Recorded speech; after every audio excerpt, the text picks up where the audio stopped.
Tanggalin mo ginawa mo dito. Apoy. Tanggalin mo. Kita dyan. Nandiyan ka.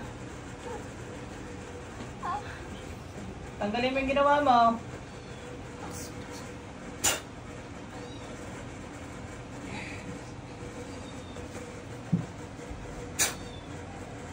Tanggalin mo yan. Apoy ng Panginoong Yahweh. Gamitin mo kamay mo. Alisin mo ginawa mo dito. Dali. Bilisan mo. Bilisan mo. Alisin mo lahat yan. Alisin mo lahat yan. Tinatawagin ko lahat pasok. Ay, masakit talaga yan. Alisin mo yung ginawa mo dito. Yung nasa ulo. Alisin mo. Dali. Pagpagin mo. Pagpagdali. Ubusin mo. Ay, talaga. Alisin mo. Alisin mo lahat. Alisin mo lahat. Tanggalin mo, dali, gamitin mo ang kamay mo. Alisin mo yung ginawa mo. Alisin mo. Papatayin na lang kita, ganon. Gigilitan na lang kita, ha? Sige.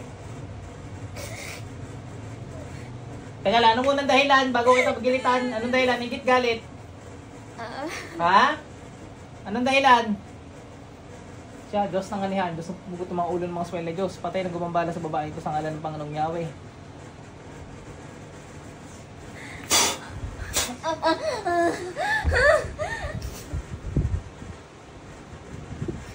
Patay ko ng pangharap ko.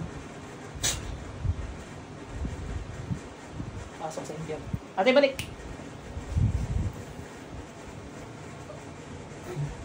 Ate, bulat, gising.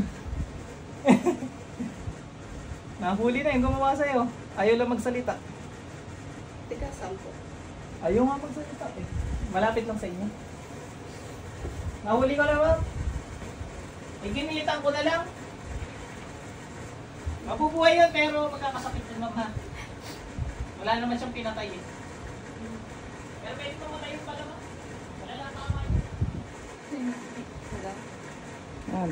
Antay ka ng antay kay Apple yan. Kaya sa'yo.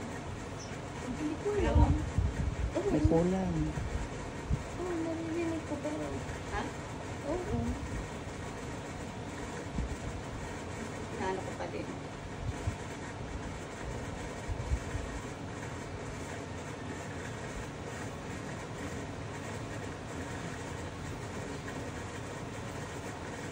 Ano mo nangyari sa'yo?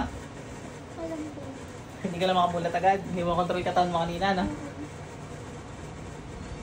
Sakit. Ganun pag meron eh. Ano kasi? Ayaw magtanggal eh. Ginilitan ko agad. Inom ka, ma'am. Maano talaga, no? Sobrang inggit. Inggit yan, ah. Inggit. Babae, ma'am. Iyak babae eh. Alam mo, parang naiyak ka? Ramdam mo lahat. Agaw diwa ka kasi. Pero ano, huli siya, ma'am. Kasi nahirapan ka gumising, di ba? Kumamulat yung mata ko. Huli siya pa ganun. Hinihinig ako.